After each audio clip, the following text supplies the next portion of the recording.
The desert wind howled across the red plains of Draker Prime as Jaiwan wiped the sweat from his forehead. He had been working under the twin suns for 3 hours now, checking the soil samples near the rocky cliffs. His partner Minji was about 50 meters away, scanning the geological formations with her handheld device. They had come to this remote planet to study its mineral deposits, nothing more. It was supposed to be a simple mission. Jaiwan looked at his scanner and frowned. The readings were normal, just like yesterday and the day before. He was starting to think this entire expedition was a waste of time. The planet seemed dead, lifeless except for some small creatures that lived in the caves. No intelligent life had been reported here. The survey team would probably pack up and leave within a week. That's when he heard it. A strange sound, like thunder but different. Deeper. More rhythmic. Jaiwan looked up at the clear sky, confused. There were no clouds. No storms anywhere on the radar. The sound grew louder, and he felt the ground beneath his feet begin to vibrate.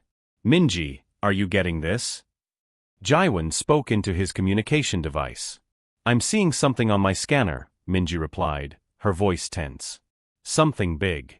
Actually, many big things. They're coming from the north.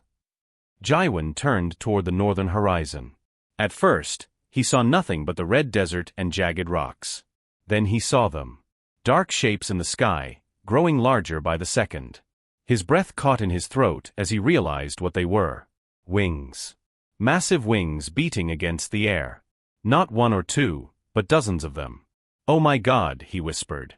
The creatures came closer, and Jaiwan could see them clearly now. Dragons. Real dragons, just like the ones from Earth's ancient stories. But these were not small. Each one was at least 20 meters long, with scales that shimmered in shades of blue, purple, and silver. Their wings stretched wide, casting enormous shadows on the ground below. The sound of their flight was like a drum beating in his chest.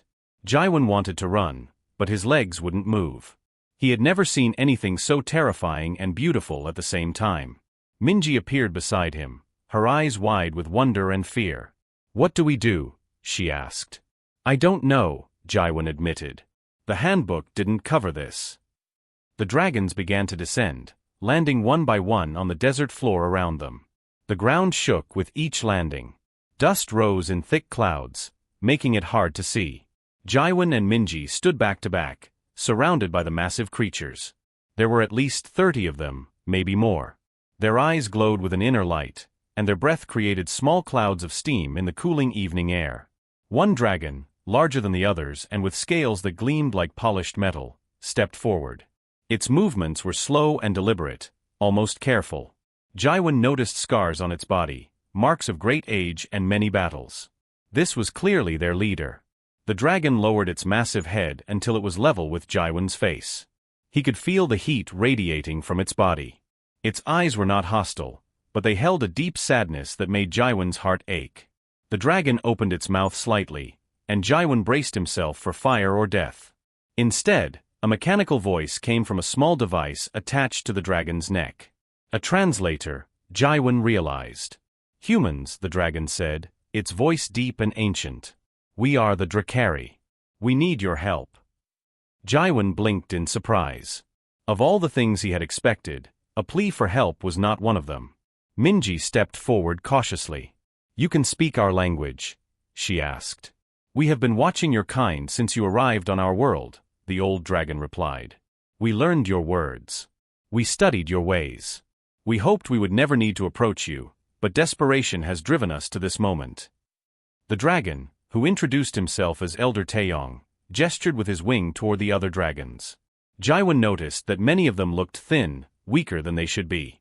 Their scales, which should have been bright and healthy, appeared dull in some places. We are dying, Elder Taeyong said simply. Our food source has been poisoned. The crystal fungus that grows in our sacred caves, the fungus that has sustained our people for 10,000 years, has been infected by something we cannot stop. We have tried everything our ancient knowledge offers. We have used our fire to purify the caves. We have sung the old songs of healing. We have consulted the wisdom of our ancestors. Nothing works. The contamination spreads, and our food dies. Without it, we will starve. Jaiwan felt a chill run down his spine despite the heat. An entire species, ancient and magnificent, facing extinction. He looked at Minji, who seemed equally stunned. "Why come to us?" Jaiwan asked. "We're just a small survey team. We don't have military support or advanced medical facilities here." A younger dragon, smaller and with brighter scales, moved forward. She had been watching the humans with intense curiosity. "I am Hannah," she said through her own translator. "I have watched you humans work. I have seen how you solve problems. Your kind thinks differently than we do. You use tools and machines in ways we never imagined. You are adaptable, creative. Elder Taeyong believes that maybe, just maybe, your different way of thinking can save us where our old ways have failed." Elder Taeyong nodded slowly. "It is not easy for us to ask this. The Drakari have never sought help from another species. We are proud. We are ancient. But pride means nothing if we all die. I have seen 3,000 seasons pass. I have witnessed the rise and fall of civilizations on distant worlds. But I have never asked anyone for anything. Until now." The old dragon lowered his head even further, almost touching the ground. It was a gesture of humility that clearly pained him. Around them, the other dragons did the same. 30 massive creatures, each one powerful enough to destroy buildings, all bowing before 2 humans. Jaiwan felt the weight of the moment. He was just an engineer, a problem solver sent to catalog rocks and minerals. He wasn't a hero. He wasn't a diplomat. He was just a guy who was good at figuring things out. But as he looked at the desperate faces of these ancient beings, he knew he couldn't turn away. "How much time do we have?" Jaiwan asked. 3 planetary cycles, Elder Taeyong replied. "About 20 of your Earth days. After that, our youngest and oldest will begin to die. The rest will follow soon after. 20 days to save an entire species." Jaiwan ran his hand through his hair, thinking fast. It seemed impossible. But then again, humans had done impossible things before. That's what made them human. "All right," Jaiwan said, his voice steady despite his racing heart. "Show me these caves. Let me see what we're dealing with. I can't promise anything, but I'll try. We'll try." Elder Taeyong raised his head, and something like hope flickered in his ancient eyes. "That is all we ask," the dragon said. "A chance. Hope. Something we had lost until this moment." As the suns began to set, painting the sky in shades of orange and purple, Jaiwan and Minji prepared to follow the dragons into their hidden world. Neither of them knew what they would find in those caves. Neither of them knew if they could really make a difference. But they had to try. Because that's what humans did. When someone asked for help, they answered the call, no matter how impossible the task seemed. The entrance to the Drakari caves was hidden behind a waterfall that cascaded down from the highest cliff on the northern side of the planet. Jaiwan and Minji rode on Elder Taeyong's back, holding tight to the ridges of his scales as he flew through the falling water. The cold spray hit their faces, and then suddenly they were inside, surrounded by darkness. Slowly, light began to appear. Not artificial light, but a soft blue glow that came from the walls themselves. As Jaiwan's eyes adjusted, he gasped. The cavern was enormous, stretching out in all directions like an underground city. And covering every surface, the walls, the ceiling, even parts of the floor, was the crystal fungus the dragons had spoken about. At least, it should have been covering everything. Instead, large patches of the cavern walls were dark and empty. Where the fungus still grew, it looked sick. The blue glow was weak and flickering. In many places, the crystal formations were turning black and crumbling to dust. "This is the heart chamber," Elder Taeyong said as he landed gently on a smooth stone platform. "This is where our people have gathered food for thousands of generations. Now look at what has become of it." Jaiwan climbed down from the dragon's back and approached the nearest patch of fungus. He pulled out his portable scanner and began taking readings. Minji did the same, moving to a different section of the wall. The other dragons watched them silently, their glowing eyes following every movement. "This is worse than I thought," Minji said after several minutes. "The molecular structure is completely broken down in the dead areas. Whatever is killing this fungus is incredibly aggressive." Jaiwan knelt down and carefully scraped a small sample into a collection tube. Under his scanner's light, he could see tiny crystalline structures moving through the fungus like worms. They pulsed with a strange orange light that seemed wrong somehow, unnatural. I'm seeing something, Jaiwan said. Some kind of parasite. It's silicon-based, I think. Not carbon like most life forms we know. Silicon-based. Minji came over to look. That's rare. Very rare. Can you stop it? Hannah asked, her young voice full of hope. Jaiwan stood up and looked at the vast cavern. I need more data. How deep do these caves go? Many levels, Elder Taeyong replied. The deepest chambers are 5 kilometers below the surface. The fungus grows at all levels, though the best growth has always been in the middle depths where temperature and moisture are perfect. And the contamination? Minji asked. Where did it start? An older female dragon stepped forward. Her scales were a deep purple, and her voice through the translator sounded tired. I am Saman. I tend these caves. I was the first to notice the sickness 3 seasons ago. It began in the deepest chambers and spread upward. We tried to burn it out with our fire, but the heat only made it spread faster. Jaiwan nodded, processing the information. Fire made it worse. That's important. This parasite probably feeds on heat energy or uses it to reproduce faster. What else have you tried? We brought in fresh water from the sacred springs, Saman said. We thought perhaps washing the walls would help. But the water did nothing. We sang the old songs, the ones our ancestors used to encourage growth. The fungus did not respond. We have even tried moving our young to other caves far from here, but those caves are also becoming infected now. It spreads through something we cannot see or stop. Jaiwan walked around the chamber, his mind racing. He touched the cave walls, felt the temperature, checked the airflow. Minji was running more detailed scans on the parasite samples. Jaiwan, come look at this, Minji called. She had her portable analysis unit set up on a flat rock. The screen showed a complex molecular pattern. I've been analyzing the parasite's behavior. It's not just eating the fungus. It's resonating. Resonating. Jaiwan leaned closer. Yes, look at these frequency patterns. The parasite is vibrating at a very specific rate. And look here, she pointed to another reading. The planet's magnetic field has unusual fluctuations in this region. I think the parasite is using those magnetic pulses to coordinate its spread. That's why it's moving so systematically from the deep caves upward. It's following the magnetic field lines.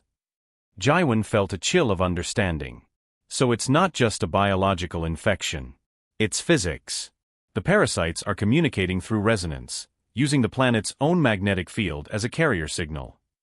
Which means traditional biological solutions won't work, Minji said grimly. You can't cure a frequency with medicine or fire. Behind them, the dragons had gathered closer, listening to the conversation even though much of the technical language was beyond their understanding. Hannah translated what she could into simpler terms for the others. So you cannot help us? Elder Taeyong asked, and the hope that had been in his voice earlier was fading. I didn't say that, Jaiwan replied quickly. He turned to face the assembled dragons. Your methods didn't work because you were treating this like a disease or a poison. But it's more like a radio signal that's jamming your fungus's ability to grow. To stop it, we need to disrupt the signal, break the resonance pattern. And can you do this? Somin asked. Jaiwan was quiet for a moment. Honestly, he wasn't sure. This was beyond anything he had dealt with before. But as he looked at the dying cavern and the desperate faces of these ancient creatures, he knew he had to try. I think so, he said. But I'll need equipment from our colony ship.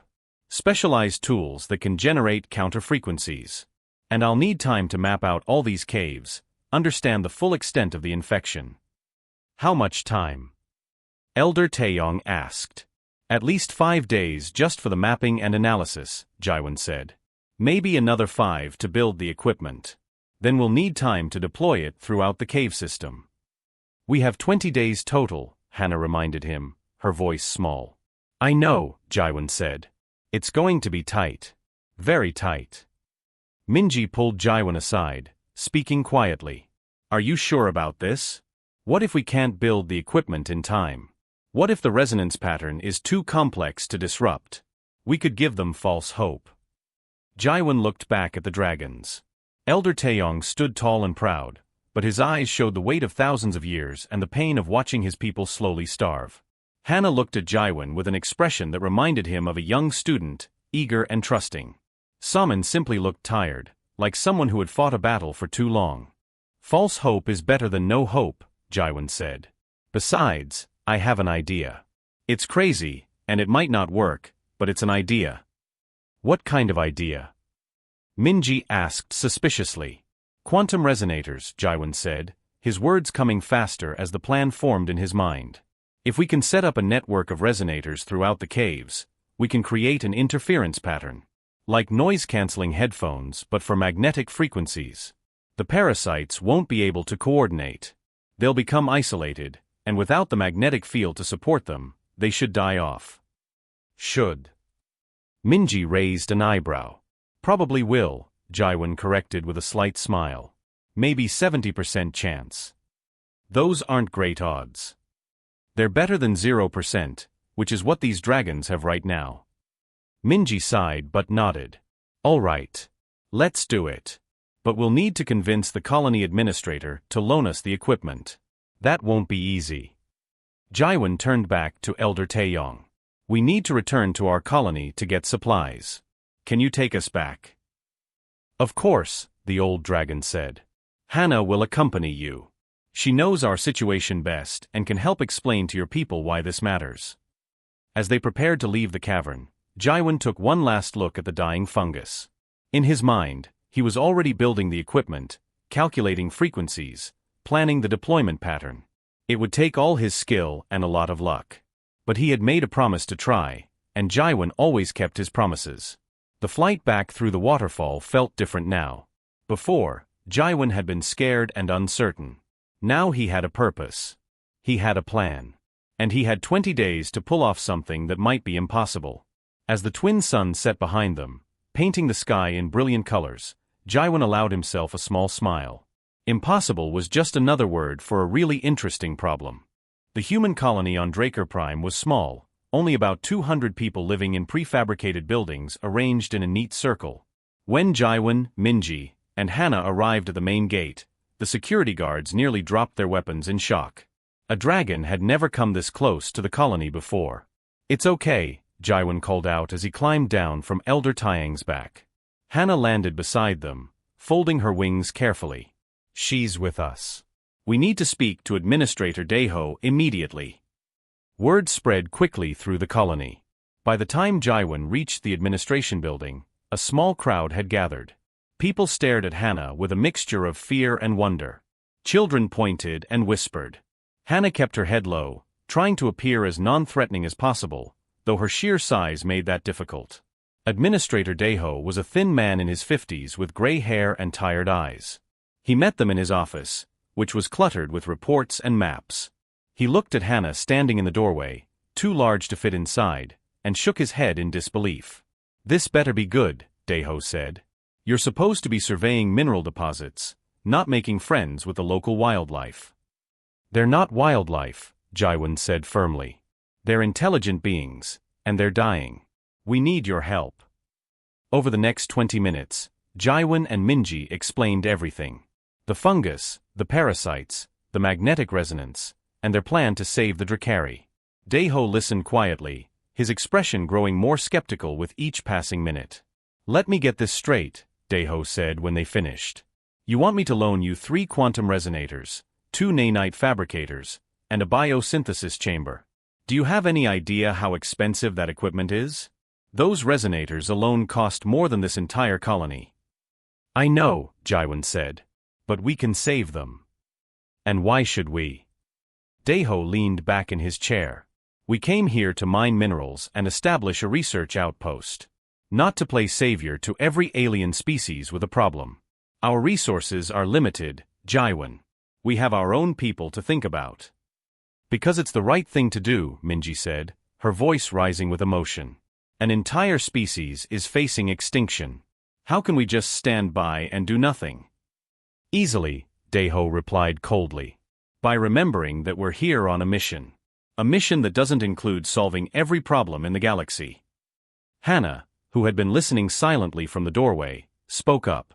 Her translator made her voice sound strange through the human speakers. We do not ask for charity. If you help us, we will repay this debt. The Drakari have knowledge of the sector of space that your kind does not possess. We know safe routes through dangerous regions. We know where resources can be found. We can share this with you. Deho looked at the young dragon with interest. Information has value, I suppose. But what guarantee do I have that you'll keep your word? For all I know, once you're fed and healthy again, you'll forget all about us. The Drakari do not forget debts, Hannah said with pride in her voice. We have lived for 10,000 years because we honor our promises. If you help us survive, we will be your allies for as long as your species exists in this sector. Deho drummed his fingers on his desk, thinking. Even if I wanted to help, and I'm not saying I do, I can't just hand over colony equipment on my own authority. I'd need approval from the Colony Council. That means a vote. Then call a vote, Jaiwan said. Now. We don't have time to waste. 2 hours later, the entire colony had gathered in the main hall. It was the largest building in the settlement, usually used for community meetings and celebrations. Now it was packed with colonists, all talking in loud voices about the dragon situation. Hannah waited outside, watching through the large windows. Jaiwan stood at the front of the room with Minji beside him. Administrator Deho sat at a raised table with 4 other council members. The room slowly quieted as Deho called the meeting to order.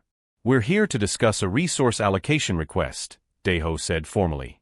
Jaiwan and Minji have asked to borrow significant colony equipment to help the native Drakari species. Before we vote, they'll present their case. Jaiwan stepped forward. Public speaking had never been his favorite thing, but he pushed aside his nervousness. He thought about Elder Taiyang's sad eyes and Summon's exhaustion.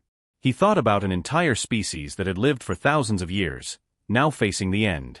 I know what you're all thinking, Jaiwan began.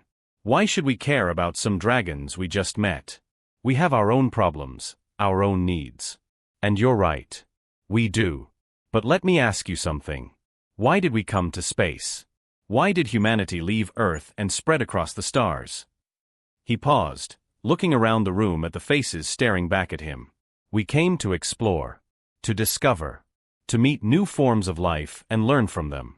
But what does that mean if, when we finally meet another intelligent species, we turn our backs on them? What does it say about us if we let them die when we have the power to help? A woman in the crowd raised her hand. But what if your plan doesn't work? Then we've wasted valuable resources for nothing. Then at least we tried, Jaiwan said. At least we can say we did everything we could. Isn't that better than doing nothing and living with that regret? Minji stepped forward to join him. I'm a xenobiologist. I've spent my entire career studying alien lifeforms, hoping to one day make contact with an intelligent species. Now that chance is here, and they're asking us for help. If we refuse, we're not just letting the Drakari die. We're telling the universe that humanity can't be trusted. That we only care about ourselves. She gestured toward the window where Hannah watched. That young dragon out there flew here with us, even though she was terrified of humans. She put aside her fear because her people are desperate. She's showing more courage right now than any of us are. A man in mechanic's overalls stood up. What if they turn on us after we help them? What if they're just using us? Before Jaiwan could answer, the door opened and Hannah stepped inside. She had to crouch low to fit through the entrance. The crowd gasped and moved back, but Hannah continued forward slowly until she stood beside Jaiwan and Minji. I understand your fear, Hannah said, her translated voice echoing in the hall. You do not know us. You do not know if we can be trusted. But I will tell you something about the Drakari. We are proud. Perhaps too proud.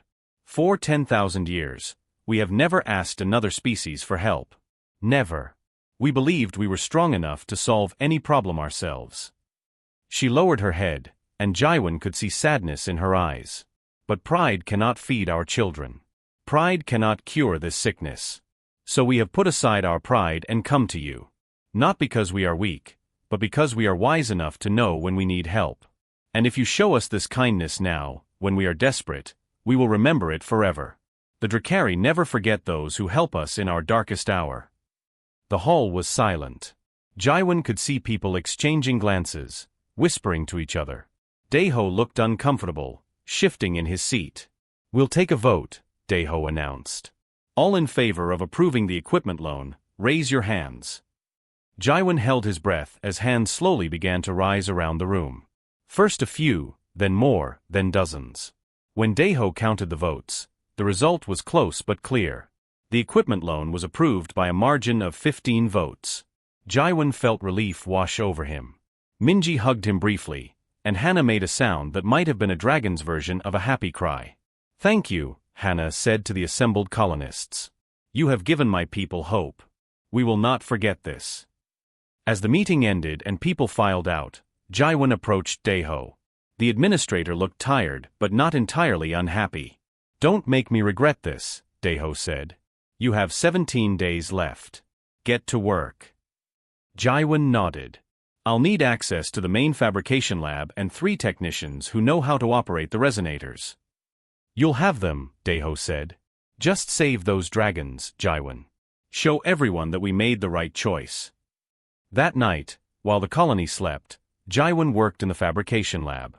The quantum resonators needed to be modified to output specific frequencies. The nanite fabricators had to be programmed to target the silicon-based parasites without harming the crystal fungus. It was delicate, complex work that required absolute precision. Minji brought him coffee at midnight and found him surrounded by holographic displays and half-assembled equipment. "You should sleep," she said. "I will," Jaiwan replied without looking up from his work. "After I finish this calibration." "The dragon caves are massive, Jaiwan. Even with this equipment, deployment is going to take days." "I know." Jaiwan finally looked at her, and she could see the determination in his eyes. "But we're going to do it. We're going to save them." "How can you be so sure?" Jaiwan smiled slightly. "Because that's what humans do. We solve impossible problems. It's kind of our thing." Outside the lab window, Hana slept curled up near the colony wall. In her dreams, she saw the caves filled with healthy, glowing fungus. She saw her people thriving again. And she saw humans and dragons working side by side, friends instead of strangers. When she woke at dawn, she found Jaiwan still working. He hadn't slept at all. And somehow that made her believe that maybe, just maybe, everything would be okay. 12 days had passed since the colony approved the equipment loan. Jaiwan had barely slept, working around the clock to build and calibrate the quantum resonators. Now, finally, everything was ready. The devices were small, about the size of a human fist, but incredibly powerful. Each one could generate counter-frequencies strong enough to disrupt the parasite's magnetic resonance pattern. The problem was deployment. The Drakari cave system had 17 major chambers spread across 5 kilometers of depth. Every chamber needed multiple resonators placed in precise locations. The upper levels were easy enough to access, but the deeper chambers presented a serious challenge. Jaiwan stood at the entrance to the caves with Minji, Elder Taeyong, Hana, and a team of 6 other dragons. He wore an advanced exosuit that would protect him from extreme temperatures and toxic gases. The suit was bulky and made him look like a small robot, but it was necessary for what came next. "The deepest chamber is the most important," Jaiwan explained, checking his suit systems one last time. "The parasites started there, and that's where their concentration is highest.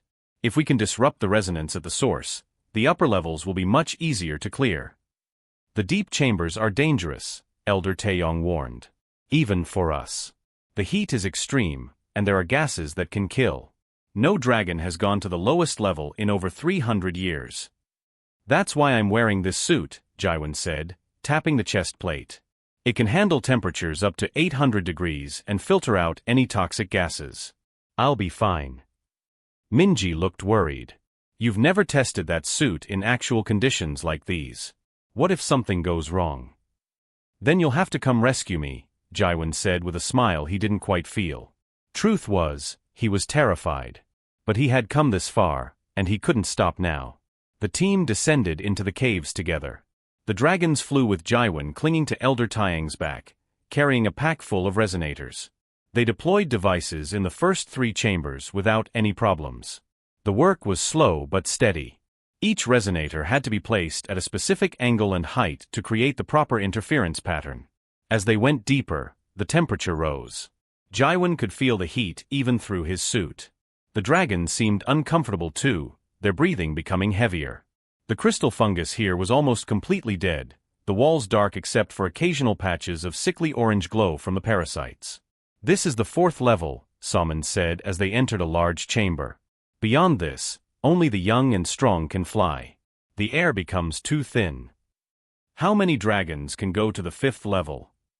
Jaiwan asked. Elder Taeyong looked at his team. 3. Myself, Hannah, and Bamin. He gestured to a large male dragon with dark blue scales. "The others must stay here." Jaiwan nodded. "Then we go with 3. Let's move." The descent to the 5th level was terrifying. The passage was narrow and winding, barely wide enough for the dragons to fly through. Jaiwan's suit sensors showed the temperature climbing steadily. 600 degrees. 700. The walls glowed with heat, and steam rose from cracks in the floor. Finally, they emerged into the deepest chamber. It was smaller than the others, but the concentration of parasites here was overwhelming. The walls seemed to pulse with that wrong orange light. Jaiwan could hear a faint humming sound, the resonance frequency the parasites were generating. "This is it," Jaiwan said, climbing down from Elder Taeyong's back. His boots touched the hot stone floor, and he immediately felt the suit's cooling systems working hard to keep him from cooking inside the metal shell. "I need to place 5 resonators around the chamber's perimeter. It should take about 15 minutes. "We will wait here," Elder Taeyong said, though his voice sounded strained. Even the dragons were struggling with the heat. Jaiwan began his work, moving carefully around the chamber. The first 3 resonators went in without problems. He activated each one, and they began emitting their counter-frequency. The humming sound grew louder as the devices interfered with the parasite's natural resonance. He was placing the 4th resonator when disaster struck. The chamber floor suddenly cracked beneath his feet. A jet of superheated steam erupted from the crack, and the force of it knocked Jaiwan backward. He slammed into the wall hard enough to make his vision blur. "Jaiwan!" Hannah's voice cried out. More cracks appeared across the floor. The resonators were disrupting the parasites, but they were also destabilizing the chamber. The parasites had been holding the rock together somehow, and now that connection was breaking apart. "The chamber is collapsing." Bamin roared. "We must leave now." "Not yet." Jaiwan shouted back. He forced himself to his feet, ignoring the pain in his ribs. 2 more resonators. He just needed to place 2 more. Without them, the frequency pattern wouldn't be complete, and the parasites in this chamber would survive. A large chunk of the ceiling fell, missing Elder Taeyong by inches. The old dragon spread his wings, preparing to flee. "Go!" Jaiwan yelled at them. "Get out of here. I'll finish this." "We will not leave you," Hannah said, but her voice was full of fear. Another tremor shook the chamber. Jaiwan ran to the 4th position, nearly falling twice on the cracking floor. He placed the resonator and activated it. 1 more. Just 1 more. He looked across the chamber to where the final resonator needed to go. It was at least 30 meters away, and the floor between here and there was rapidly breaking apart. Large gaps were opening up, revealing glowing magma below. Jaiwan checked his suit systems. Oxygen was at 60%. The cooling system was at maximum capacity and still barely keeping up. His ribs hurt with every breath, probably cracked from the impact. But none of that mattered. He had to finish this. "Jaiwan, please," Minji's voice came through his suit's communicator. She was monitoring from the upper levels. "The chamber is going to collapse completely. You need to leave now." 1 more, Jaiwan said, and he started running. He leaped over the first gap, landed hard, kept going. Behind him, he heard the dragons arguing in their own language, too fast for the translators to keep up. He jumped another gap, wider this time. His boots barely caught the edge. The final position was just ahead.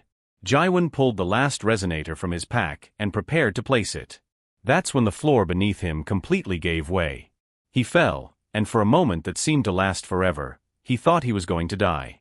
He was going to fall into the magma and burn, and all of this would have been for nothing. His hands clutched the resonator tightly, protecting it even as he fell. Then something grabbed him.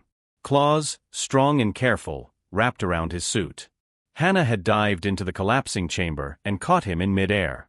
She beat her wings frantically, struggling to rise with the extra weight. "I have him," Hannah called out. "The resonator." Jaiwan gasped. "I need to place the last resonator." "Forget the device," Elder Taeyong commanded. "Save yourself." "No." Jaiwan twisted in Hannah's grip, looking at the wall where the final resonator needed to go. They were flying past it now, heading for the exit. It was now or never. "Hannah, fly me close to that wall. The smooth section." Jaiwan, no. Minji's voice was desperate. "Do it." Jaiwan shouted. Hannah hesitated for only a second, then changed course. She flew close to the wall, fighting against the updrafts of hot air. Jaiwan reached out with the resonator in his hand. 3 meters from the wall. 2 meters. 1 meter. He slammed the resonator against the stone and activated it. The magnetic clamps engaged, and the device stuck to the wall. Immediately, it began broadcasting its counter-frequency. All 5 resonators were now active, and the interference pattern was complete. The orange glow of the parasites began to flicker and die. The humming sound changed pitch, became chaotic, then faded to nothing. It worked. It actually worked. "Out. Now." Elder Taeyong commanded. Hannah flew as fast as she could with Jaiwan in her claws. Bauman and Elder Taeyong followed close behind. The chamber was falling apart completely now, huge sections of ceiling crashing down. They burst through the narrow passage just as the entire 5th-level chamber collapsed behind them with a deafening roar. They didn't stop until they reached the 2nd level. Finally, Hannah set Jaiwan down gently on solid ground. His legs couldn't hold him, and he collapsed, breathing hard. Pain shot through his ribs with every breath, but he was alive. Minji came running from where she had been waiting with the other dragons. She dropped to her knees beside Jaiwan and checked his suit's readings. "You idiot," she said, but tears were running down her face. "You absolute idiot. You almost died." "But I didn't," Jaiwan said, managing a weak smile. "And the resonators are active. All of them." Elder Taeyong approached, his ancient eyes studying Jaiwan with an expression the human couldn't quite read. "You risked your life to place that final device. Why? You could have escaped." "Because incomplete won't work," Jaiwan said, slowly sitting up with Minji's help. "It needed all 5 resonators to create the proper interference pattern. 4 wouldn't have been enough. The parasites would have survived and spread again." Hannah stood nearby, still breathing hard from the flight. She looked at Jaiwan with something like awe in her eyes. "I did not think you would really do it. I thought when the danger came, you would choose your own life over our mission. That is what we would have expected. What anyone would expect." "Then you don't know humans very well," Jaiwan said. He looked around at the assembled dragons. "When we make a promise, we keep it. No matter what." The chamber was silent for a long moment. Then Elder Taeyong did something Jaiwan had never seen a dragon do. The ancient creature bowed his head low, a gesture of profound respect. "We asked for your help," Elder Taeyong said quietly. "But we never imagined you would give so much. We never imagined a human would risk everything for us." Jaiwan didn't know what to say to that. So he simply nodded and let Minji help him to his feet. There was still work to do. The resonators needed time to completely clear the parasites from the caves. But the hardest part was done. They had succeeded where it mattered most. And somehow, despite everything, Jaiwan was still alive to see it. 3 weeks had passed since the resonators were deployed in the deep chambers. Jaiwan sat on a flat rock near the cave entrance, his ribs still wrapped in medical bandages but healing well. Beside him, Minji was reading data from her scanner, a smile growing on her face. "The fungus growth rate has increased by 300%, Minji said, showing him the display. "Not only did we kill the parasites, but the nanites strengthened the fungus at a genetic level. It's more resistant to infection now than it ever was before." Jaiwan nodded, watching the sun set over the red desert. Inside the caves, the Drakari were celebrating. He could hear their songs echoing from the chambers below, deep and beautiful sounds that made his chest vibrate. The crystal fungus was growing again, covering the walls in healthy blue light. The dragons would not starve. They would survive. You should be down there with them, Minji said. They're celebrating because of you. We did this together, Jaiwan replied. You, me, the colony, the dragons. It wasn't just one person. Before Minji could respond, Elder Taeyong emerged from the cave entrance. The old dragon looked different now. His scales seemed brighter, and there was energy in his movements that hadn't been there before. Behind him came Hana, Saman, and a dozen other dragons. Jaiwan, Elder Taeyong said, his translated voice warm. We have been looking for you. Why do you sit out here alone? The celebration is for you. I'm not much for parties, Jaiwan said with a slight smile. Besides, I'm happy just knowing you're all going to be okay. Elder Taeyong settled his massive body on the ground, his ancient eyes studying the human. There is something I must tell you. Something important that you need to understand. Jaiwan straightened, sensing the seriousness in the dragon's tone. Minji put away her scanner and listened carefully. When we came to you for help, Elder Taeyong began, we expected certain things. We have lived for 10,000 years, and in that time, we have met many species across this galaxy. Some were kind. Most were not. Every time we encountered others who had something we needed, they demanded payment. Territory. Resources. Servitude. That is how the universe works, or so we believed. The old dragon paused, looking up at the stars beginning to appear in the darkening sky. We came to you expecting the same. We thought you would demand something in return for saving us. Perhaps you would want access to our caves. Perhaps you would want us to fight your battles or serve your colony. We were prepared to pay any price, even our freedom, because survival is more important than pride. Hannah stepped forward, her young voice joining the conversation.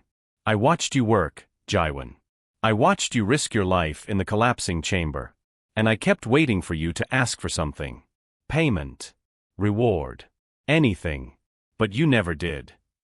You helped us simply because we asked, Saman added, her purple scales gleaming in the fading light. You expected nothing. You demanded nothing. You just helped because it was the right thing to do. We have never encountered such a thing before. Jaiwan felt uncomfortable with all the attention. He shifted on his rock, wincing slightly as his ribs reminded him they were still healing. Any decent person would have done the same, Jaiwan said quietly.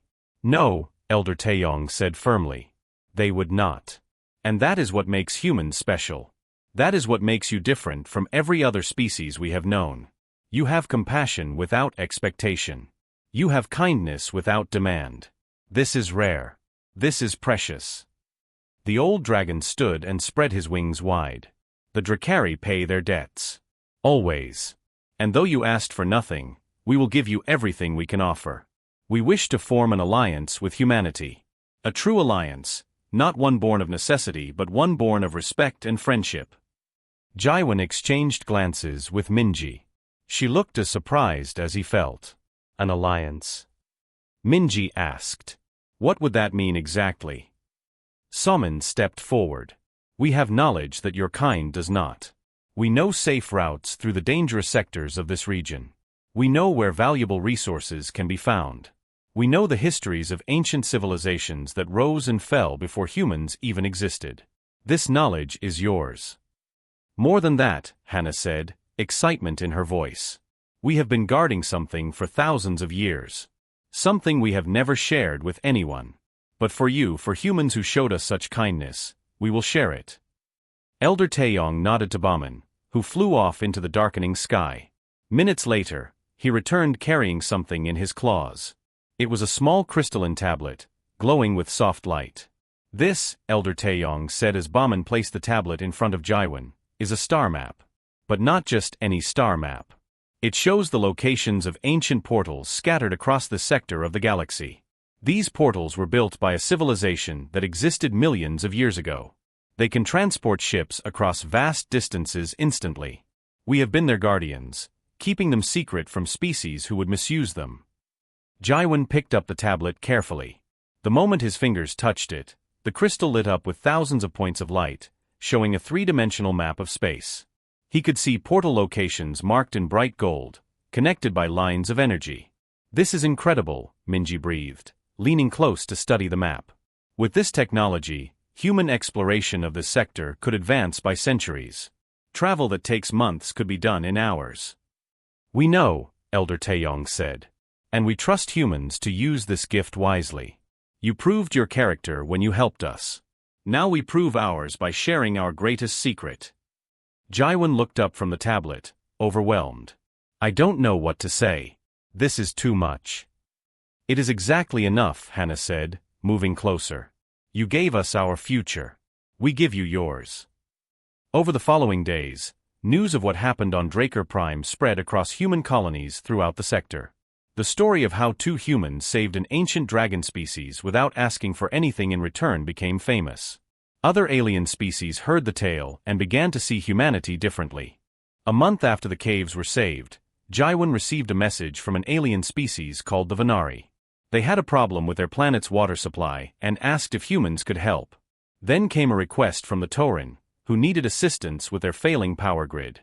More and more species reached out, not with demands or threats, but with requests for help. Administrator Daeho called Jaiwan into his office one morning. The administrator looked tired but oddly pleased.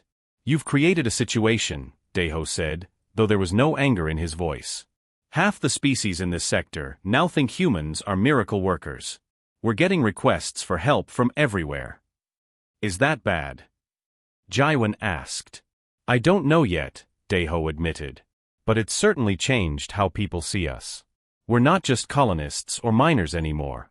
We're the species that helps others. That means something out here. Jaiwan returned to his quarters that evening to find Hannah waiting outside. The young dragon had become a regular visitor to the colony, serving as an ambassador between her people and the humans. I wanted to thank you again, Hannah said. Before you came, I thought my people would die. I thought our 10,000 years of history would end. But you saved us. You gave us hope when we had none. You saved me too, Jaiwan reminded her. In that collapsing chamber. We helped each other. That's what friends do. Hannah's eyes brightened at the word friends. Yes. Friends. I like that. Humans and Drakari, friends across the stars. She spread her wings and prepared to fly back to the caves. But before she left, she turned back to Jaiwan. The elders say that sometimes the smallest actions create the biggest changes. You asked for nothing, and because of that, you gained everything. Not just for yourself, but for all of humanity. Other species now see that humans are different. That you can be trusted. That you help without expecting reward. This will shape how the galaxy sees your kind for generations to come. After Hannah flew away, Jaiwan stood under the stars for a long time. He thought about how a simple choice, the choice to help someone who asked, had led to all of this. An alliance with an ancient species. Access to portal technology. A changed reputation across the sector. The dragons had asked a human for help, never imagining what would happen next. But Jaiwan hadn't imagined it either. He hadn't known that kindness could be so powerful. That helping others without expecting anything in return could change everything. Minji found him there an hour later, still looking at the stars. What are you thinking about? She asked. About how we came here to study rocks, Jaiwan said with a smile. And somehow we ended up changing the galaxy. That's what humans do, Minji said, echoing words Jaiwan had said weeks ago in the fabrication lab. We solve impossible problems.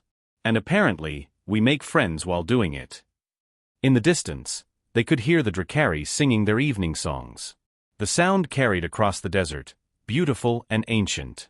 And mixed with those dragon voices were new sounds, human voices, as colonists joined in the celebration. Two species, so different, now connected by a simple act of compassion. The dragons had never imagined that asking for help would lead to friendship. Jaiwan had never imagined that giving help would change everything. But that was the beauty of it. The best things in life, the most important things, were always the ones you never saw coming. As the stars shone brighter in the darkening sky, Jaiwan allowed himself to feel proud. Not of the technology or the alliance or the fame, but of the simple choice he had made weeks ago when desperate dragons appeared on the horizon. The choice to help. The choice to care. The choice to be human in the best way possible. And that choice had made all the difference.